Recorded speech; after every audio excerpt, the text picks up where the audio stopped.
dia a todos e a todas, sejam muito bem-vindos para mais uma aula de filosofia. Sou o professor Hugo Cavalcante e hoje vamos falar um pouco sobre filosofia medieval e vamos dar início ao estudo da filosofia moderna, certo? Então vamos lá. Na última aula de filosofia, nós fizemos uma introdução à filosofia, falamos da filosofia antiga, da filosofia helenística e agora vamos passar para a chamada filosofia medieval. Muito cuidado para não fazer a divisão da história antiga e medieval ao mesmo tempo que faz a divisão entre filosofia antiga e filosofia medieval. A gente está muito acostumado a fazer essa divisão histórica, mas aqui na filosofia vai ser um pouco diferente. Por quê? O que é que vai marcar a ruptura de um assunto para outro? Vai ser exatamente aquilo que será abordado pelos pensadores. Então vejam. A filosofia medieval ela vai ter início ainda da Idade Antiga, quando a gente faz a referência com a história. Ou seja, Santo Agostinho ele é um pensador que vive o período da história antiga, certo? Então, quando você estuda história, você vai perceber que o ano de 476 depois de Cristo é o ano que faz a divisão, a ruptura entre história antiga e história medieval. Santo Agostinho ele vive na história antiga, mas é ele que dá início ao estudo da chamada filosofia medieval, certo? Santo Agostinho nem sempre foi santo. Ele teve uma vida mundana, uma vida, digamos assim, que pelo olhar da igreja medieval era uma vida de pecado, né? E Santo Agostinho, ele antes de adentrar a filosofia, ele teve relações afetivas, amorosas, né? Digamos assim que ele acabou pecando. E ao entrar para a chamada igreja, ao propor um estudo de filosofia e religião, ele vai fazer uma associação. Muito importante aqui, fé e razão durante a filosofia medieval não são inimigas, não entram em confronto. Atenção, há muito um discurso do senso comum de pensar que razão segue por um caminho e fé segue por outro caminho. Não é isso que vai acontecer na filosofia medieval. Santo Agostinho é o primeiro pensador que vai fazer uma associação. O que ele vai nos dizer? A razão ela serve para a gente compreender as coisas do mundo. A fé serve para a gente compreender as coisas divinas. Então é um salto. Então razão e fé, elas se complementam. Elas não se distanciam, mas elas se complementam. E se Santo Agostinho vai se utilizar da razão para explicar as coisas mundanas, ele vai se apoiar em um pensador. E que pensador é esse que Santo Agostinho vai tomar para fazer as suas reflexões filosóficas? Vai ser o grego Platão. Por isso que aqui tem Santo Agostinho e o platonismo cristão. Ou seja, o platonismo na visão racional e o cristianismo na visão da fé. Então, o que é que nós temos? Nós vamos ter aqui algumas formulações características de sua filosofia, ou seja, por onde Santo Agostinho vai se orientar? Quais são os preceitos básicos que vão fazer com que Santo Agostinho desenvolva a sua filosofia? Então, primeiro ponto, a associação entre teologia e filosofia, entre razão e fé, aquilo que eu tinha falado agora para vocês. Então, teologia significa o estudo de Deus. Atenção, teologia é diferente de você ter uma crença. Uma crença é algo individual, particular. Eu creio em algo. Teologia não. Teologia é um estudo. Lembre-se que a palavra logia, do grego, significa um discurso racional, certo? Então, é um estudo de Deus, é algo aprofundado, não se baseia numa simples crença, mas é um estudo aprofundado de Deus. Então, ele faz uma associação entre teologia e filosofia, entre fé e razão. Então, primeira característica, primeiro princípio básico da filosofia de Santo Agostinho. Segundo princípio, sua teoria do conhecimento, atenção a essa expressão, porque pode vir com o nome de epistemologia, é a mesma coisa. Teoria do conhecimento é igual a epistemologia, é a mesma coisa. Se vier na prova lá, então você já sabe, é um sinônimo. Com ênfase na questão da subjetividade e interioridade. Qual é a diferença? Subjetividade é sujeito, interioridade é dentro, no interior do indivíduo. Então qual é a grande diferença? A interioridade é aquilo que está dentro de mim, é minha essência, meu âmago. E a subjetividade vai ser o quê? É a maneira como eu me comporto no mundo. é como o meu sujeito é visto pelo mundo. Então ele vai fazer uma relação, ou seja, aquilo que eu demonstro enquanto sujeito vem de dentro. E o que é que habita dentro de mim? Deus. Deus habita dentro de cada um de nós. E aquilo que eu expresso no mundo é uma vontade e manifestação divina, certo? Aí você pode perguntar assim, e por que o mal existe? Né? Então, como é que eu faço uma coisa que não é boa? O mal, na concepção de Santo Agostinho, se dá pela ausência de Deus. Então, Santo Agostinho, ele não vai dizer assim, Deus produziu o bem e o mal. Não, Deus ele é absolutamente bom, necessariamente bom. Deus ele não provoca ou não causa ou não cria o mal. O que é que seria o mal, então? É quando o homem tem a ausência dele. A ausência de Deus é que vai caracterizar o mal, a maldade. Beleza? E o terceiro ponto, sua teoria da história elaborada na monumental Cidade de Deus. Vocês devem lembrar daquele filme e série, né?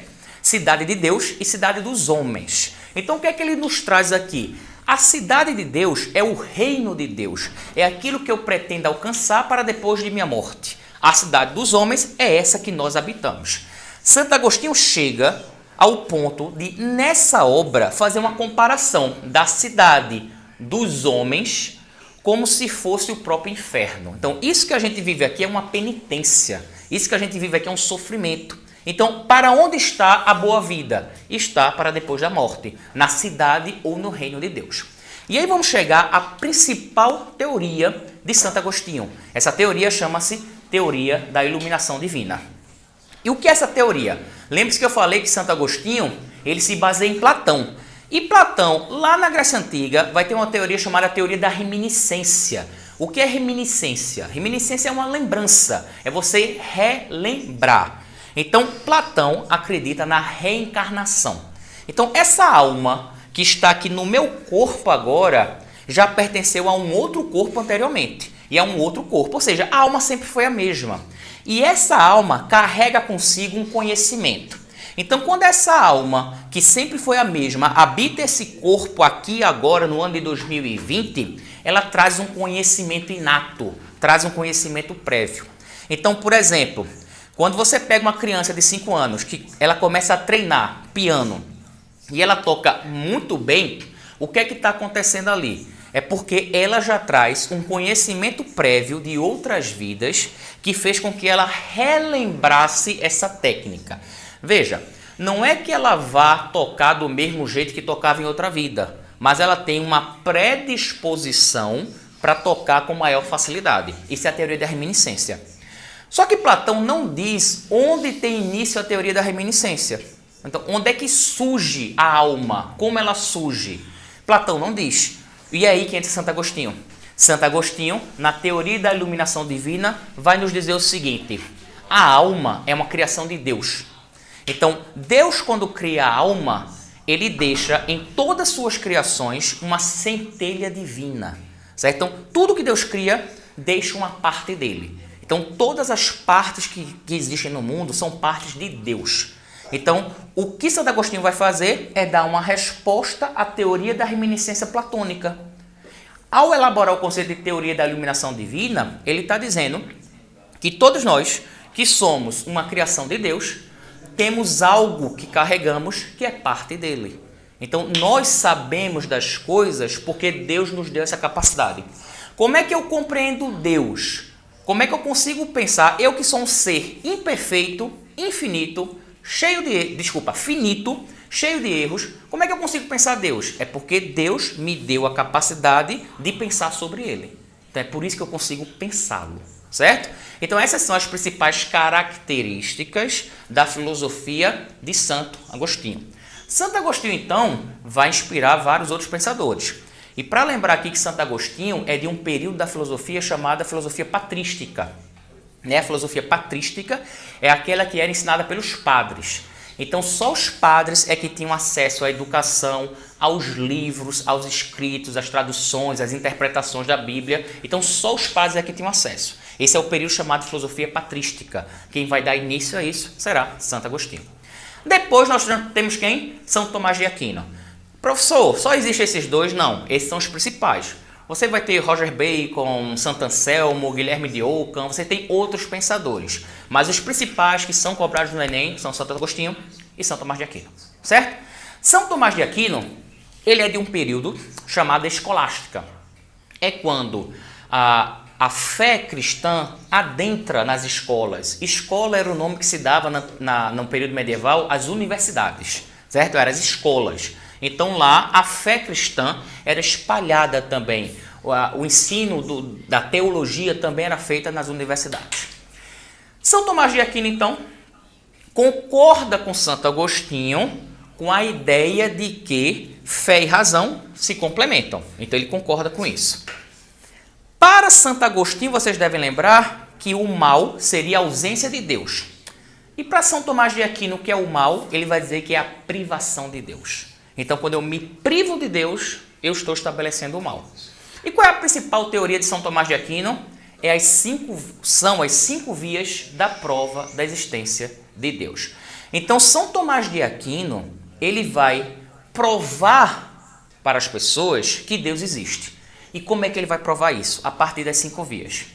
Primeira via, ele fala o seguinte: primeiro, motor imóvel. Se é o primeiro, é porque não existe nada anterior a ele. Se é motor, é porque gera uma força. Se é imóvel, é porque nada o move. Então, esse motor, ele move a tudo, mas nada move a ele. Então, é uma força que existe. Logo em seguida, nós temos a primeira causa eficiente.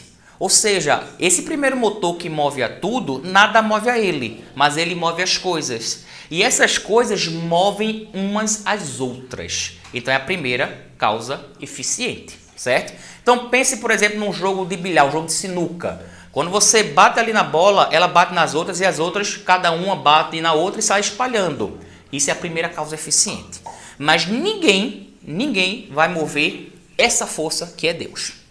Terceiro, ser necessário e seres possíveis. Por que ele pensa essa terceira via? Porque ele pensa assim: quando eu falo primeiro motor imóvel e primeira causa eficiente, pode gerar uma confusão.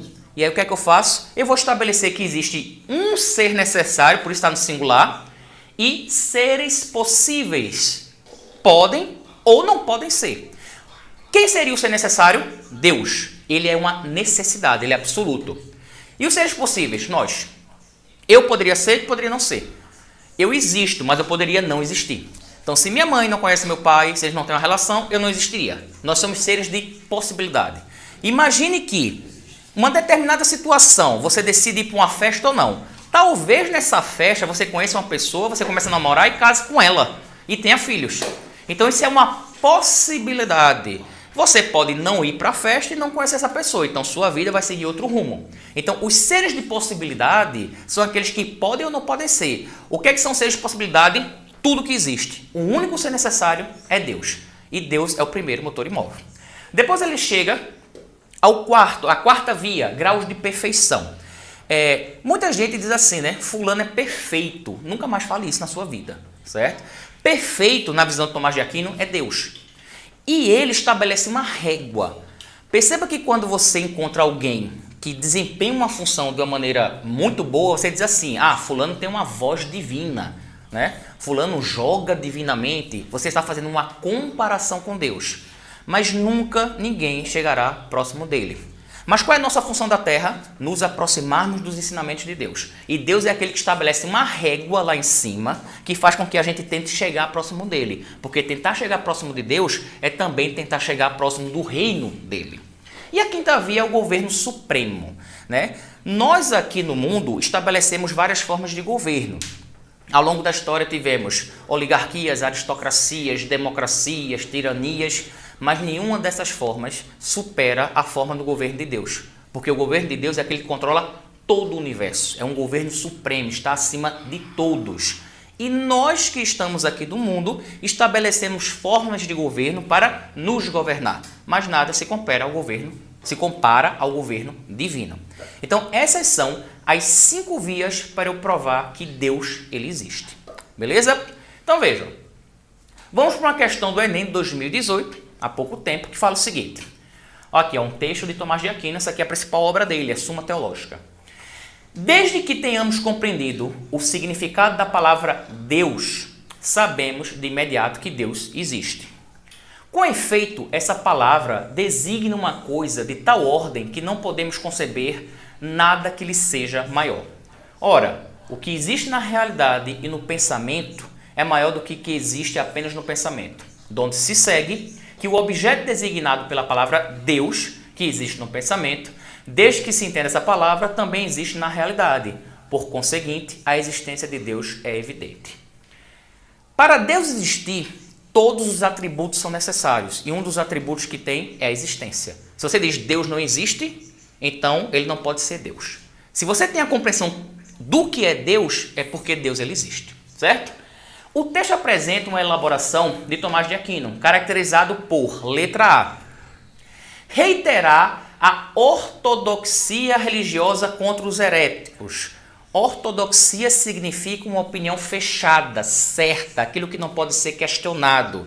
No texto não há uma referência a isso. Letra B, sustentar racionalmente a doutrina alicerçada na fé. Lembra daquilo que Santo Agostinho já fez lá atrás e que Tomás de Aquino vai concordar. Razão e fé, elas estão em comunhão. Então, letra B fala, ó, sustentar racionalmente a doutrina alicerçada na fé. Letra B. Letra C fala, explicar as virtudes teológicas teologais pela demonstração. Não precisa fazer a demonstração, tem a ver com a crença.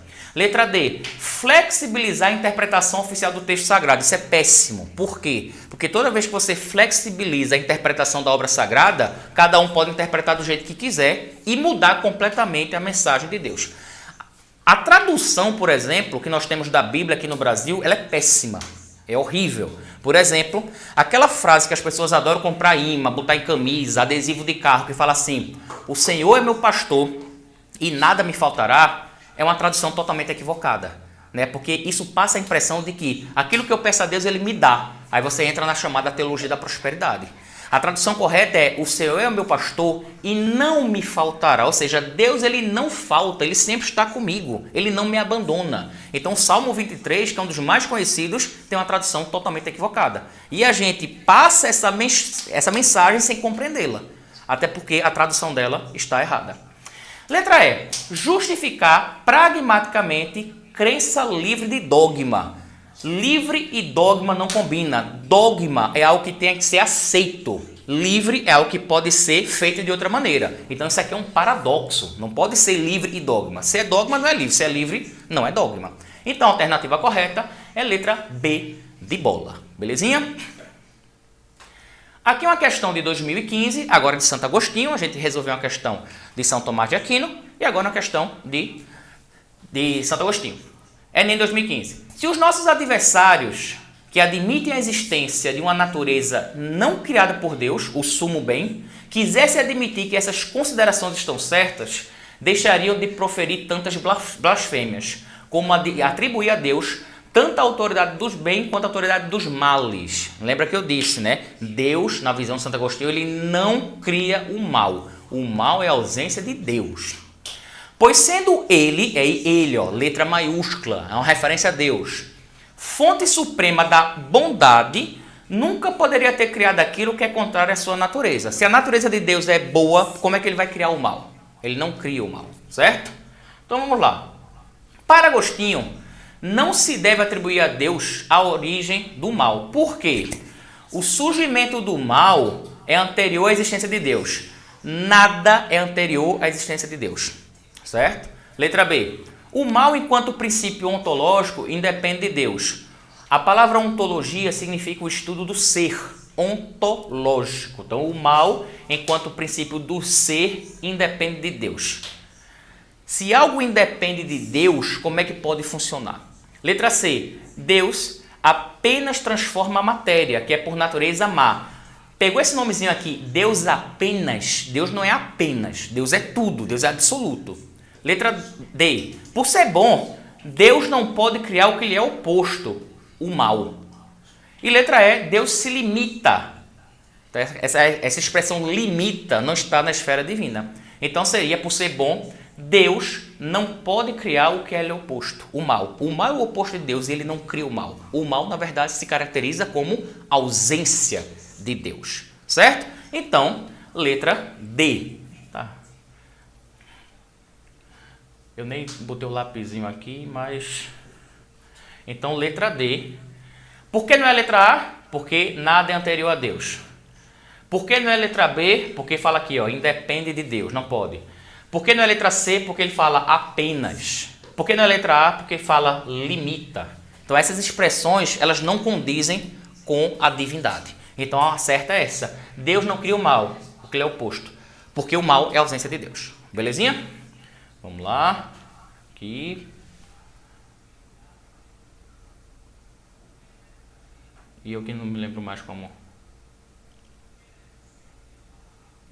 Como é que... Ah, já passou, né? Certo. Isso.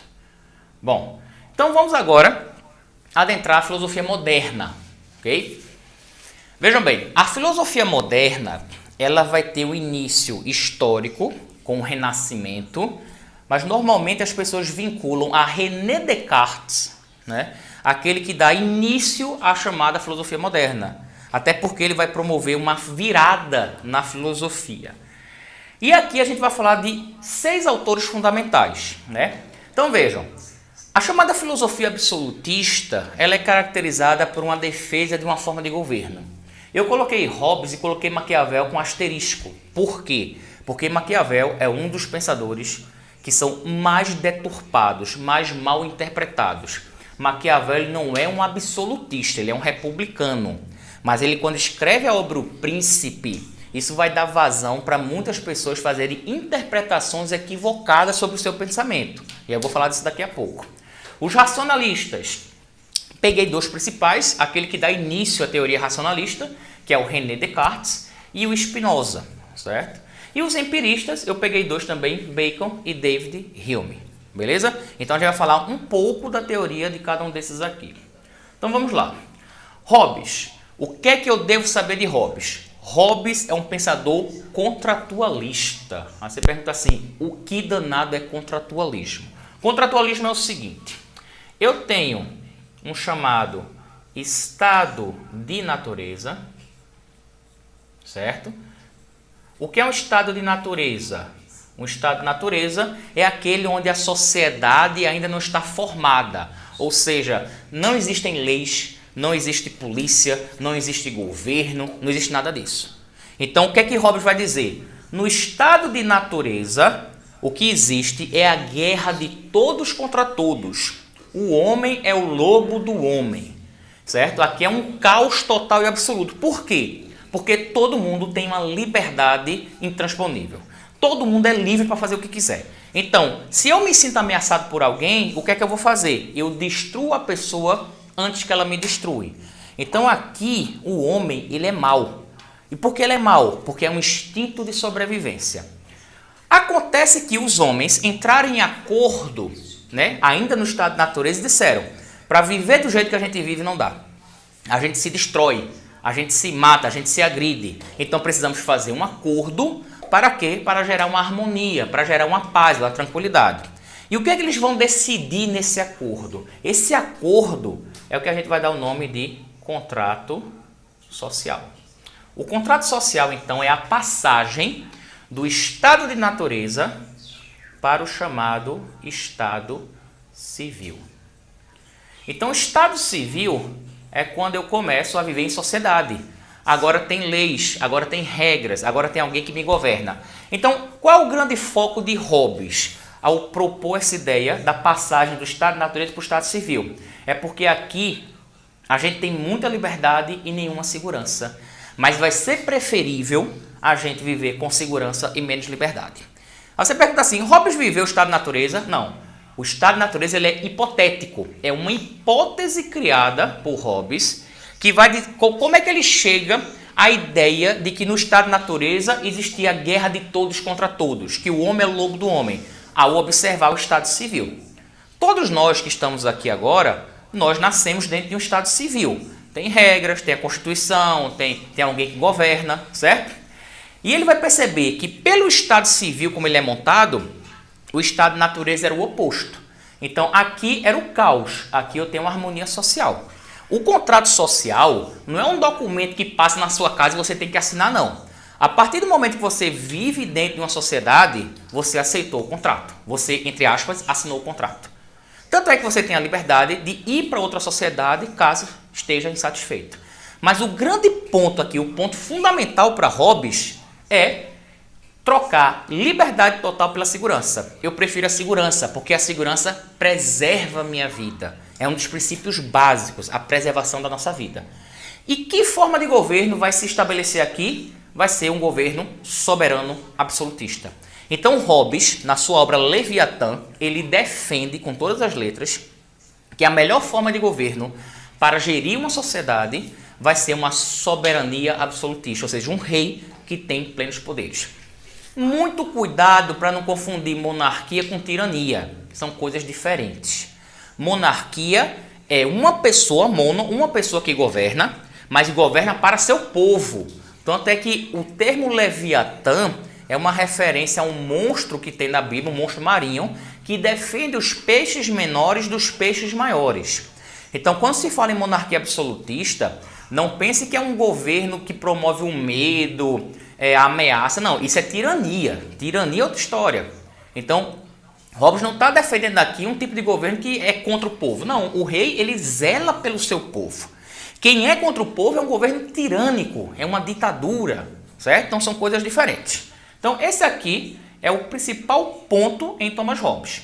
Falar um pouco de Maquiavel. Maquiavel, pensador italiano, né, de Florença, ele vai ter uma ligação muito forte com algumas famílias que estão no poder na Itália.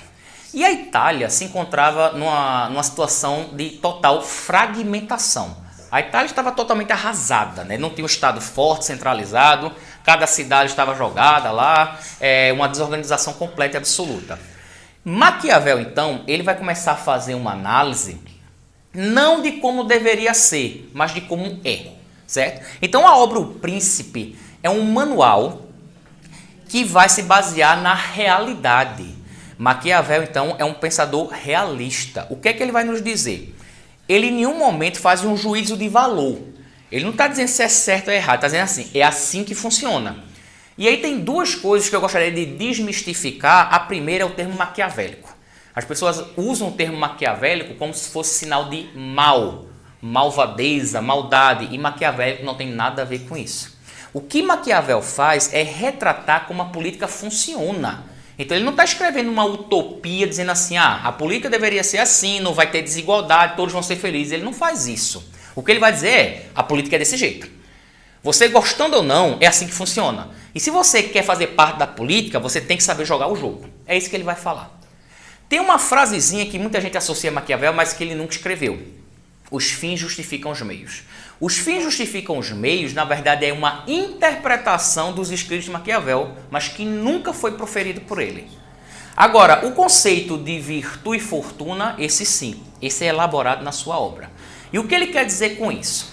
Toda vez que a gente se depara com a palavra fortuna, normalmente a gente associa a dinheiro, né? Fortuna, mas não tem nada a ver com isso. Quando fala virtude, a gente associa a virtude, não é isso? Também não, tem nada a ver. Fortuna é uma referência a uma deusa romana que é a deusa da sorte. Então, por exemplo, se você for fazer uma prova e alguém disser assim, boa sorte, é porque você não estudou nada para a prova. Porque a sorte ela pode ser boa ou ruim, mas não depende de você. Sorte é algo que é neutro, você não controla. Então eu tenho que desejar para você boa prova, que você se preparou para fazer a prova. A sorte não depende. Então quando você fala assim, tu tens sorte, né? Então isso quer dizer que tu não resolve nada da tua vida. Tudo da tua vida é pelo acaso. Você não tem decisão. E o que Maquiavel vai dizer é o seguinte, metade das coisas que acontecem são pela sorte, mas a outra metade são decisão que nós tomamos. Então a fortuna é aquilo que é inesperado, é o acaso, é a sorte. E o que é a virtude? A virtude é a capacidade que eu tenho de lidar com a fortuna. É a capacidade que eu vou ter enquanto príncipe de saber lidar com qualquer situação. Então, um príncipe ele tem que estar preparado para tempos de paz, tempo de guerra, tempo de saúde, tempo de doenças, como a pandemia, por exemplo. Então, ele tem que estar preparado para tudo. Ele não pode se deixar ser traído pelo inesperado.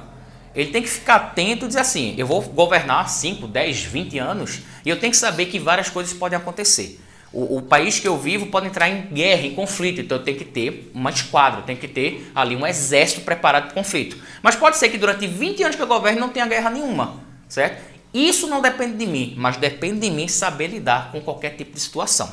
Esse saber lidar com a situação é o que ele vai chamar de virtude. Então, fortuna vai ser o quê? O acaso.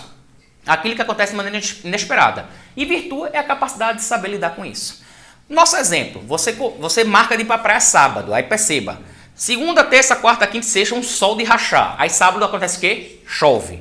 Quando chover, o que você faz? Perdeu o fim de semana. Você não teve virtude para saber lidar com a situação. Então você já tem que ter um plano B. Não, se chover, eu já vou fazer um outro esquema, vou para o shopping. Então você se programa. Claro que o exemplo de Maquiavel não vai ser esse. Ele está falando de alguém que governa uma cidade, é muito mais complexo. Mas a ideia é essa, nós temos que ter virtude. A fortuna não depende da gente. Metade das coisas que acontecem é fortuna, a outra metade somos nós que vamos agir. Belezinha? Esse sim é um conceito estabelecido por ele. Se tiver lá dizendo na prova, os fins justificam o meio, frase Maquiavel, mentira. Ele nunca escreveu essa frase, de jeito nenhum. Beleza? René Descartes, o que é que René Descartes vai nos trazer? Descartes é um pensador extremamente complexo. E ele vai... Qual o principal tem que saber de Descartes? Ele tem muitas teorias, mas qual é o principal? É que ele vai buscar uma verdade que seja inquestionável. Isso você tem que saber. Então, o estudo dele se debruça sobre o quê? Nós vamos buscar uma verdade que seja inquestionável, ou seja, uma verdade que tenha validade universal para todos. Ninguém vai questionar isso, certo? Então, ele vai em busca disso. Ele é um racionalista. O que quer dizer racionalista? É quando o conhecimento advém da ideia. O conhecimento já nasce comigo, é inato. Então, inatismo tem a ver com racionalismo.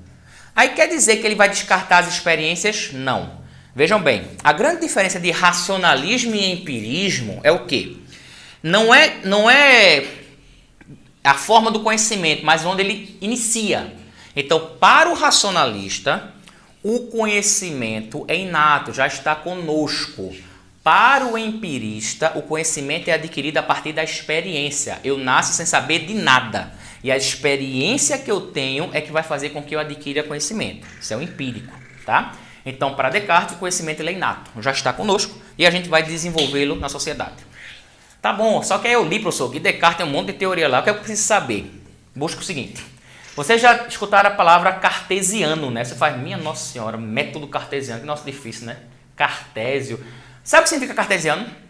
É o nome de Descartes em latim, Cartesius. Por isso que o método cartesiano é o método de Descartes, simplesmente isso. Então não se assuste com esse nome. Descartes escrevia muito em latim, muitas das obras dele foram escritas em latim. Então o método que ele cria é o método dele, então cartesiano, é por isso. E o que é que ele vai buscar? O cogito. Né? E aí tem uma frasezinha muito famosa, né? O cogito ergo sum. Penso, logo sou. Penso, logo existo. Então, o que é que ele vai pensar? Ele fala assim, tudo que eu me debruço, que eu estudo, que eu vou verificar, eu fico questionando, as coisas não são claras, sempre tem um ponto aqui solto, eu não consigo achar algo que seja verdadeiro.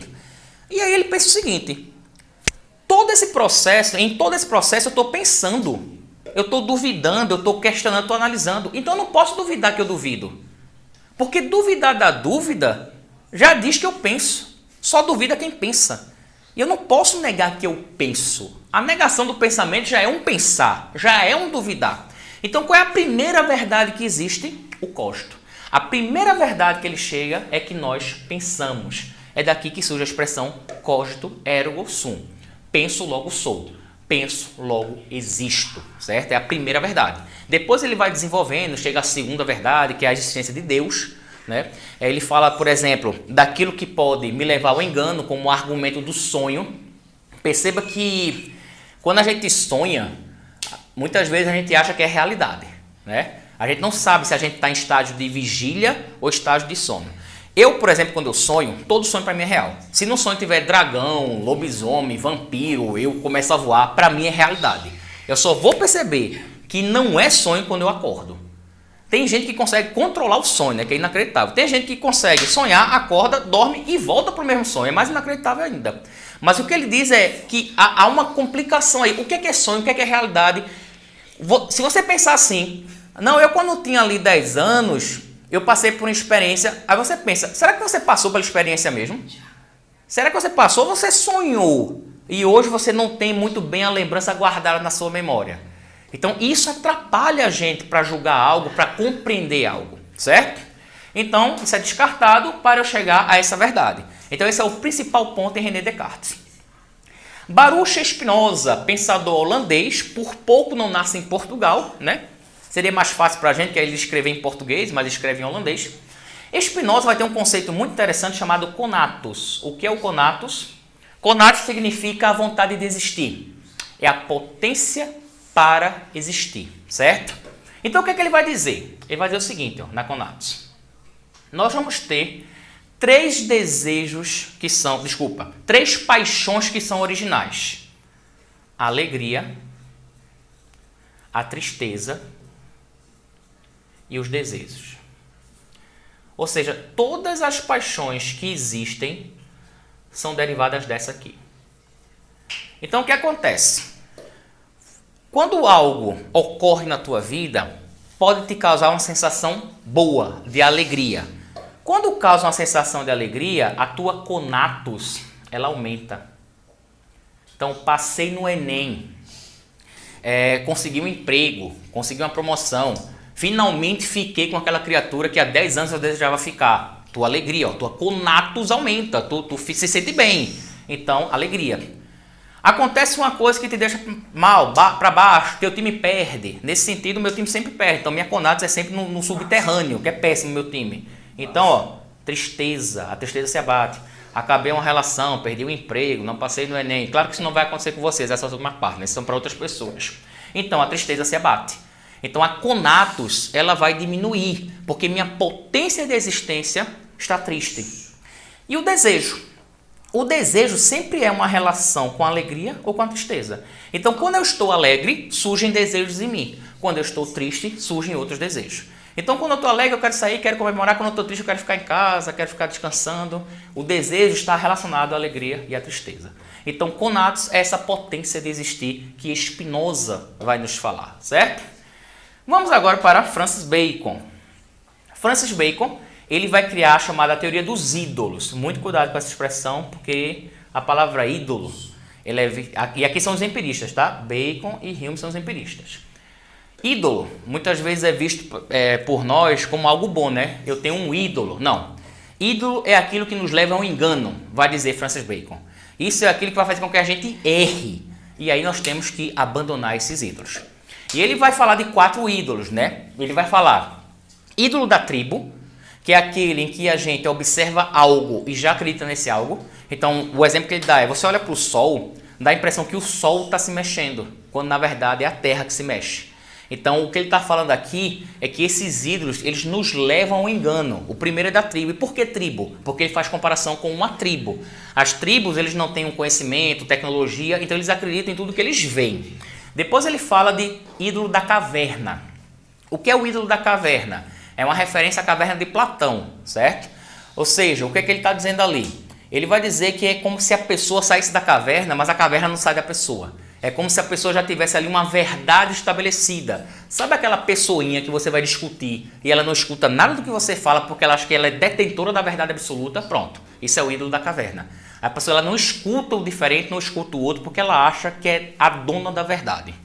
Depois ele vai ter o ídolo da praça, né? O que é que acontecia na praça? As discussões, os debates. Então havia aí uma preocupação muito grande dele, porque muitas vezes aquilo que eu falo pode ser compreendido de uma maneira diferente, né? Então o diálogo ele pode nos levar a ter uma compreensão equivocada, né? O psicanalista chamado Lacan, ele vai dizer o seguinte: eu sei o que eu digo, mas eu jamais vou saber o que o outro escuta.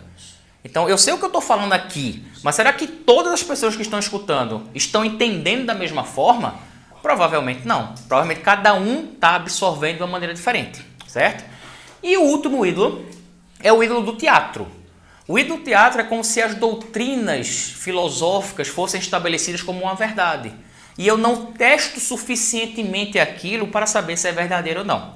Então, os ídolos, na verdade, eles têm que ser combatidos. Porque esses ídolos, eles podem me levar ao engano. Então eu tenho que fazer de tudo para identificar quando esses ídolos acontecem, para eu poder abandoná-los, certinho? E o último autor, para a gente partir para as questões, é o David Hume. David Hume é um pensador escocês, empirista, e ele vai nos trazer uma distinção aqui muito interessante: ideias e impressões. Então vejam, de um lado eu tenho as ideias, do outro lado eu tenho as impressões. Então é o seguinte, hoje é dia 5 de setembro. Se eu perguntassem para vocês, no dia 5 de setembro de 2015, qual era a roupa que vocês estavam usando? Se for uma data comemorativa, você pode até lembrar, mas se não for, provavelmente nenhum de vocês vai lembrar a roupa que vocês estavam usando, onde vocês estavam, com quem vocês saíram, vocês não vão lembrar disso. Por quê? David Hume vai falar o seguinte: aquilo que eu guardo na memória, na lembrança, é a ideia. Aquilo que eu vivencio é a impressão, certo? Então, a impressão é algo mais vivo, é algo mais intenso, porque se dá no intenso. Nossa, saiu um N aqui. Intenso. Vocês entendem, né? É algo que se dá naquele momento. A ideia, o que é a ideia? A ideia é uma cópia da impressão. Então, agora, dia 5 de setembro, às 10h43 da manhã, eu estou aqui no estúdio, eu estou vendo as câmeras, eu estou vendo aqui a nossa tradutora, eu estou vendo aqui o tradutor que está ali esperando para entrar depois, o rapaz que mexe no equipamento. Agora eu estou vendo todo mundo, estou vendo a roupa de todo mundo. Isso é impressão. Está se dando neste momento. É muito vivo, é muito intenso para mim, eu estou vendo eles. Se você perguntar para mim no ano que vem, vai ter um novo projeto, qual era a roupa que o cara que mexe no sistema estava usando? Eu não tenho a menor ideia. Porque já fica no campo da lembrança. Eu vou tentar lembrar a roupa, não sei. Então a impressão ela é intensa, ela é viva, ela se dá naquele momento, então eu consigo assimilar tudo. Eu estou olhando para tudo aqui, eu estou vendo as cores, apesar de ser daltônico, tem algumas cores que eu não consigo identificar, mas eu estou observando as coisas. Já a ideia não. A ideia é uma lembrança, é uma cópia, é falha, sabe? Então, para David Hume, a impressão ela é superior à ideia. E como é que eu tenho impressão do mundo? A partir dos órgãos dos sentidos. Por isso que ele é um empirista, certo? O que vale é aquilo que eu vivencio, ok? Então, pessoal, vamos para as questões agora, para a gente poder finalizar. Questão de Thomas Hobbes, vê lá. A natureza fez os homens tão iguais quanto as faculdades do corpo e do espírito, que embora por vezes se encontre um homem manifestamente mais forte de corpo ou de espírito mais vivo do que outro, mesmo assim, quando se considera tudo isso em conjunto, a diferença entre um homem e outro homem não é suficiente. Não é suficientemente considerável para que um deles possa, com base nela, reclamar algum benefício a que outro não possa igualmente aspirar.